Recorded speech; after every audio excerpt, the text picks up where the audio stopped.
Então, vamos começar, né, com os conceitos que vão cair no quiz. E eu vou disponibilizar esses slides também aqui lá no Drive que tem no grupo. Começando, eu acho que essa parte inicial dos slides, o Caleb ele já falou no GED passado, mas a gente repete de novo para reforçar. Enfim, primeiro, o que é uma constante, né? A programação. A constante é aquela que armazena um valor fixo, que não vai mudar com o tempo, né, quando a gente for usando o programa. Então, é aquele valor que vai ser definido uma única vez e não vai ser alterado durante a execução da aplicação. Normalmente, as constantes são, tipo, para valores que a gente já conhece, por exemplo, quando vai usar o pi, né, o número pi, que vai o 3,14, né, 3,14. Aí, ele é considerado como uma constante, já que ele não vai mudar, né, aquele é o valor mesmo dele. Aqui eu botei até um exemplo aqui, ó. Constante float pi, 3,14, que ele não vai mudar. Sempre que a gente usar o pi, né, ele vai entender que o valor é aquele que a gente já tinha botado, que é o 3,14. Então, não vai mudar. Né, que já diferencia, deixa eu só diminuir um pouco aqui, tá cortando. Que é o que diferencia da variável, né? Que a variável é justamente para guardar uma informação que vai variar com o tempo, então não é um valor fixo. A variável sempre vai armazenar também a última informação que ela recebeu. Então, mesmo que a gente atribua várias coisas, né, para aquela variável, vai sempre ser a última coisa que a gente atribuiu que vai contar. E, em geral, uma variável possui 3 atributos, né, que o nome, que deve começar com a letra e não pode conter um caractere especial, tirando o underline, então tipo asterisco, essas coisas, não vai dar certo. O tipo de dado, que pode ser, a variável pode ser numérica, literal ou lógica, e a informação, né, que é de acordo com o tipo de dado definido. Aí aqui eu botei o exemplo, ó. Se a gente for, por exemplo, calcular a média, né, que a gente faz muito com as provas da Unifor, as nossas notas são variáveis, né? Vai depender de cada prova, né? Pontos extras e tudo. Então, são variáveis, essas notas podem mudar. Mas a divisão, que a gente vai somar, por exemplo, 3 provas, e a gente tem que dividir por 3, já que são 3 provas, é uma constante. Então, esse número não vai mudar, sempre vai dividir por 3. Mas o valor da nota, né, a nota que a gente alcançou, aí realmente vai ser variável, ela vai mudar. E aqui a questão da entrada e saída de dados. Que na programação, vocês provavelmente já fizeram mimo e chegaram na parte que tem a função print, né? Que o computador vai lá e imprime aquela mensagem. Que é justamente isso aqui, né? O layer é quando a gente quer obter informações do usuário, que é um comando de entrada de dados. Então, é quando a gente coloca os dados lá, né? Por meio do nosso teclado. E o escreva é a função para sair os dados, né? Para mostrar informações na tela do computador. É a saída de dados. Que é justamente quando a gente bota aquele print, né? Print tal coisa, e aí o computador meio que imprime, né? Aparece aquela telinha do lado. Esse é o escreva, que é a saída de dados. E quando a gente coloca alguma informação, a gente bota algum dado, é o layer, que é a entrada de dados. E aqui embaixo eu botei comentários, que é só meio que uma curiosidade, tipo, não é uma coisa muito séria. Que o comentários é quando os programadores vão escrever algoritmos, né, aquelas várias linhas de código, normalmente eles botam alguns comentários, né, para facilitar para algum outro programador, quando for ver, entender o que é que está acontecendo ali, para tipo, quando ele voltar naquele programa, né, de algoritmo, ele vai lembrar o que é que ele estava fazendo. Esses comentários é basicamente só para, tipo, anotações, entendeu? Quando a gente está fazendo um arquivo no Word, por exemplo, a gente coloca ali um comentário do lado, ou então quando alguém corrige, bota um comentário do lado. É basicamente isso também. Isso acontece também nas linhas de código, né? No algoritmo. É só mais uma curiosidade mesmo. A parte mais importante é o layer, que é a entrada de dados, e o escreva, que é a saída de dados. Se vocês tiverem alguma pergunta, eu estiver falando muito rápido, vocês podem mandar no chat, abrir o microfone, alguma coisa. E aqui a gente vai para os operadores, né?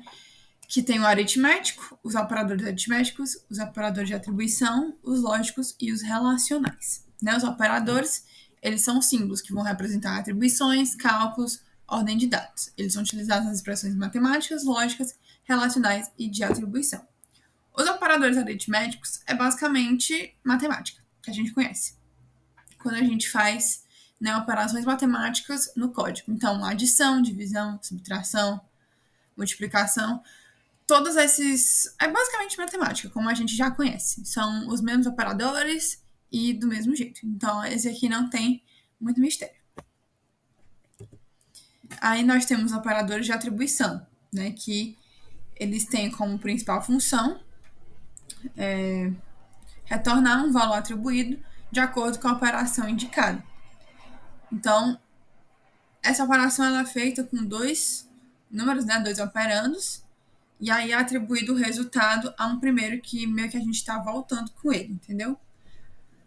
Aqui a gente tem a atribuição simples, que é só igualar, atribuição com subtração, que tipo, a igualdade ele traz o operando, né, a operação, o valor que a gente já tinha colocado e subtrai. Eu envio sim esses slides no grupo, eu vou colocar no Drive quando acabar. Não se preocupe que vai estar lá.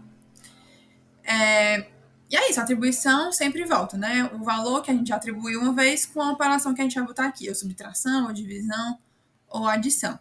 A diferença desse mesmo é que a gente retorna um valor atribuído já, que a gente já atribuiu, né? A gente já colocou um valor naquele, e aí faz uma outra coisa. É meio que mais para facilitar também essa questão de atribuição. A gente tem também os operadores lógicos, né? Que eles fazem comparações também com os valores, que o resultado pode ser verdadeiro ou falso, né? Que implementa a lógica booleana. Que também vocês já viram isso no Mimo, né? Quem já está avançado no Mimo já viu essa parte do true ou false. É justamente os operadores lógicos, que eles vão fazer a comparação, né? Vão avaliar aquelas expressões e aí vai dizer se é verdadeiro ou falso, né? Normalmente aqui tem a conjunção, que é o AND, né? E que as duas condições devem ser verdadeiras para que o resultado seja verdadeiro. Então, essa variável tem que ser resultado tal. Aí vai ser true ou false. A disjunção, que é o ou, então aqui uma condição tem que ser verdadeira para que seja verdadeiro. E a negação é que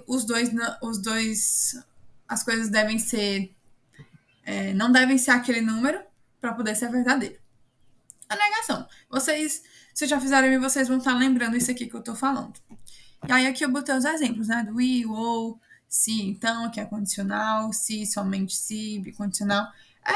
Toda essa questão de avaliar expressões para saber se é verdadeiro ou falso, né? Para conseguir esse resultado. Esses são os operadores lógicos. E nós temos os operadores relacionais, né? Que eles são utilizados para comparar valores entre variáveis e expressões do mesmo tipo. O retorno dessa comparação também é um valor tipo booleano. Nesse caso aqui, ele usa mais a questão do número, né? Que mais essa questão matemática. No outro, não necessariamente, né? Essa questão matemática. Aqui, os relacionais é mais essa questão de número, né? Perguntar dos números. Aí, também quem já fez o mimo vai entender que é todo aquele negócio. Se aquele número é igual a esse, aí vai ser verdadeiro. O maior igual. Esse aqui também, gente, é tudo matemática. Muita coisa da programação é matemática, né? Que a gente provavelmente viu no colégio. E que é a matemática, que é aquela questão igual, maior igual, diferente. E aí também sempre vai ser o resultado, né, do tipo booleano, que é o verdadeiro ou falso. Sempre vai ser a resposta ou verdadeiro ou falso. Esses são os operadores.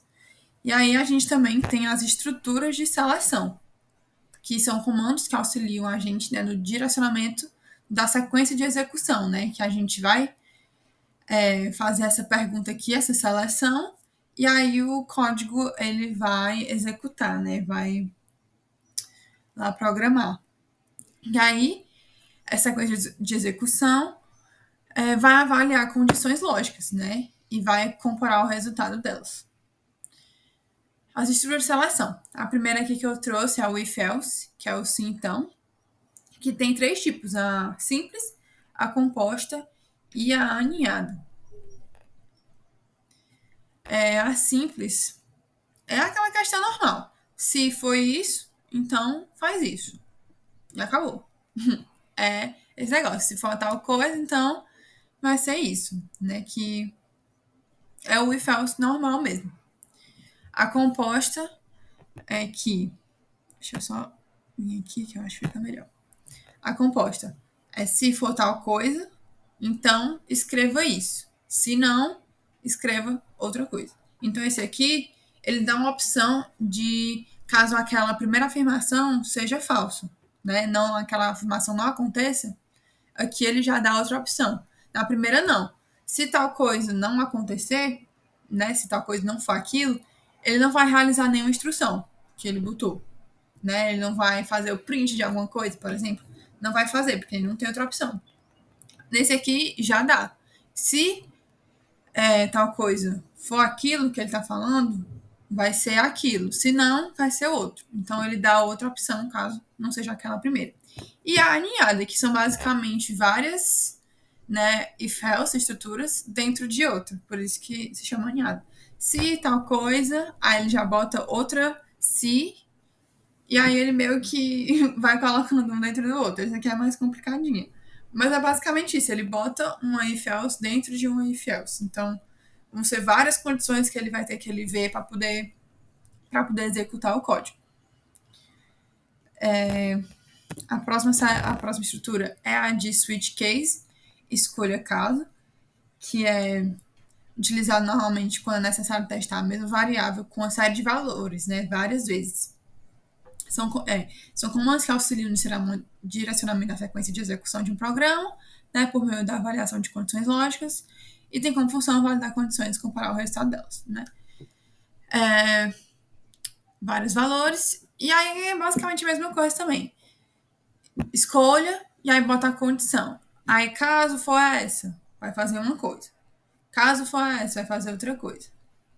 Essa aqui, a variável que vai ser testada vai ser sempre ou inteiro, né, do tipo inteiro, ou literal. E aí, essa diferença dela é que ela bota várias opções para o usuário, entendeu? Então, normalmente, sempre, se aquela condição for alguma coisa, tipo, diferente, sempre vai ter uma coisa para ela fazer, entendeu? É meio complicado de explicar, mas eu acho que tá dando para entender. Porque tem várias opções para o que vai ter que escolher, entendeu? E a vantagem dessa é que ela evita que a gente faça várias if else, né? Do que tem que ficar fazendo várias if else para ver se aquilo é verdadeiro. Aqui ela já bota, tipo, tudo meio que junto, meio da mesma estrutura de seleção. Aí, como é que ela funciona? A gente vai botar a condição e aí ela vai ser comparada em cada caso. No primeiro, vai ver se o valor recebido, né, que a gente botou lá na condição, é igual ao seu valor. Se o parâmetro for igual, aí o trecho vai ser executado, né, as instruções ali que ele botou vão ser executadas, e aí já para. Se não, ele vai lá para o caso 2, vai verificar, se for, vai fazer as instruções e para. E é importante botar esse pare, porque se não botar o pare, ele vai ficar meio que repetindo, né? Ele vai ficar meio que no loop. E aí é isso, ele vai testando ali para ver se ele condiz com um caso, né? Alguma coisa ali que a gente colocou. E aí ele vai testando. Essas são as estruturas de seleção. Aí aqui a gente também tem as estruturas de repetição, que são os famosos loops, né? Que também quem terminou o 1000 é a última unidadezinha, que é aquela questão de que a gente faz um loop e aí fica repetindo, né? Então, as estruturas de repetição são comandos que permitem que uma sequência de instruções seja executada várias vezes até que a condição seja satisfeita. Né? Não tem muito mistério aqui. Deixa eu passar aqui. Elas envolvem avaliar uma condição, né, que também vai ser verdadeiro ou falso. Também vai ser verdadeiro ou falso, né? Aí, se o resultado da condição é falso, a repetição não vai ser iniciada. E caso seja verdadeiro, a repetição vai parar, né? A primeira estrutura de repetição é o for, né? Que é o para-faça, que normalmente é usada quando o número exato de repetições é conhecido. Então, para tal valor até tal valor, faça tal coisa. No Grasshopper, que era o que a gente usava antes no Mimo, o exemplo que ele dava aqui era uma contagem do ano novo. Então, ele botava assim, para 1 até, no caso, para 10 até 1, faça tal coisa, né? Então, ele imprimia os números, 10, 9, 8, 7 até 1, e no final ele botava Feliz Ano Novo. Então, é isso aqui. Que até aqui ele fala, o OBS, ao invés de incremento, né, que vai ser 1, 2, 3, pode fazer um decremento do valor da variável. Então, vai tipo 10, 9, 8, né? Então, esse aqui é o for para faça, que o exemplo que eu acho que o melhor exemplo que eu posso dar é justamente essa do que a gente tinha no Grasshopper, que ele faz a contagem regressiva, né, até o ano novo. Aí ele vai repetindo, né, ele vai descendo os números. A segunda estrutura de repetição é a while, enquanto faça. É a estrutura de repetição mais simples, ideal para situações em que não se sabe o número exato de vezes que o bloco de instruções deve ser repetido. E aí pode ser utilizada para substituir os laços for. A diferença dessa é que enquanto for tal condição, faça tal coisa. Na outra a gente botou, né? Vai ser de tal número até tal número. Ele vai no loop, né? Vai ficar repetindo até fazer aquele número que a gente colocou, né? E aí ele termina. Aqui é por conta de uma condição. Enquanto, por exemplo, o número for esse, vai ter que ficar fazendo isso, né? Então ele vai ficar lá repetindo para que uma condição seja satisfeita. E aí a gente não sabe quantas vezes vai repetir, né? A gente só bota a condição, bota a instrução e fica. Então, enquanto for tal coisa, faça tal coisa. E aqui a gente tem. E aí, aqui também só para falar. A condição vai ser validada antes de cada repetição do laço, né? Então ele vai ficar verificando se a condição continua a mesma para continuar repetindo. E enquanto for verdadeira, as instruções vão continuar repetindo. Na hora que ficar falsa, aí o laço vai parar. Então ele vai parar de repetir. Só para ficar mais claro. A gente tem também a estrutura de repetição do while, né? Que aí vocês perguntam, a outra também é while, qual a diferença? Essa aqui, ela vai testar a condição do laço só no final do comando. Então, desse jeito, as instruções vão ser executadas de qualquer forma, pelo menos uma vez. Aí eu boto aqui, a diferença para a estrutura while é que nessa aqui, a condição de validação é verificada depois que eu já fiz as instruções. Na while, ó, enquanto condição for essa, faça isso. Então ele vai ver se essa condição é essa aqui para fazer as instruções. Né? Ele só vai fazer instruções se for essa condição que a gente colocou. Na do while, ela vai fazer as instruções enquanto for tal condição. Então, vai fazer a instrução. E se não for, vai fazer a instrução. Se for a condição, ela continua. Se não for a condição, ela vai parar, entendeu? Essa é a diferença. É que primeiro vai ter as instruções que a gente colocou vão ser feitas, pelo menos uma vez. A questão é se ela vai ser validada para repetir ou então se ela vai ser falsa e não vai repetir. É basicamente isso. A diferença é que essa aqui é no final do comando, é só depois. Então as instruções vão ser feitas pelo menos uma vez. E é isso, gente. Foi bem rapidinho hoje. Mas não tem muito mistério. A questão mesmo é fazer o mínimo, que vale mais, né? Que também vai ter todos esses conceitos. Isso aqui é mais pra. Vai ter presente. Eu vou mandar o link agora também. E no mais aí. Gente, como é que eu pego aqui? Ai, consegui. é isso. Aí eu vou disponibilizar os slides lá para vocês conseguirem revisar. Mas o quiz, gente, não é muito difícil. Tudo isso aqui que a gente falou vai ajudar vocês no quiz. Ele não cobra tanto essa parte normalmente, né? Ele vai ficar no drive, que tem lá na descrição do grupo. Tem todo o nosso material lá, os slides do Caleb da semana passada, que são o começo também dessa unidade, e os meus que eu também vou botar assim que eu terminar aqui. Normalmente o quiz, ele é bem rapidinho, acho que são umas 10 questões, alguma coisa. Ele normalmente pede questão dos dados, né, dado lógico e tal, que foi a parte do Caleb. Essa parte aqui, como é tipo mais específica da programação, não é normal, assim, não é tão provável de cair muito. Mas vocês revisem isso aqui, que provavelmente vai cair alguma coisa. Mas como é tão específica, né, muito programação, que uma coisa mais assim, séria, né, mais aprofundada, não é tanto a intenção da disciplina, né, mais para saber o básico mesmo e tal. Mas no mais é isso, gente. Se alguém tiver alguma dúvida, alguma coisa, eu mandei o link aí da presença para vocês. E aí eu vou disponibilizar os slides.